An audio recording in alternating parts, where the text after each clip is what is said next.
Naalala ko noon, nung nagtanong ang aking bunsong kapatid, saan pupunta si Papa? Bakit aalis na siya dito?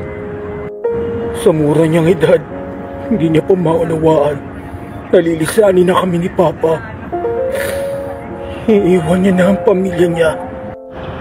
Wala na ang haligi ng aming tahanan. Iba na ang aming pamilya. Wala na kaming pamilya. Pag nagpalala pa ng sitwasyon, si Mama nag-uwi na ibang lalaki sa bahay. Sana daw ang bago niyang asawa. Lalong nagulahan ng kapatid ko. Sa mura niyang isipan, hindi niya maunawan ang nangyayari sa aming pamilya. Malalim ang sugat na iniwan nila sa amin. Napakasakit. Napakasakit.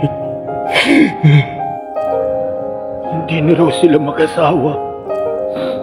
Bubuo na daw sila ng kanya-kanyang pamilya. Lumipas ang maraming taon.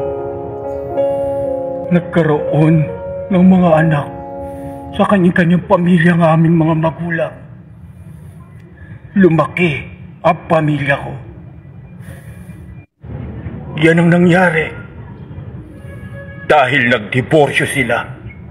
Ang bunga ng paghihiwalay nila.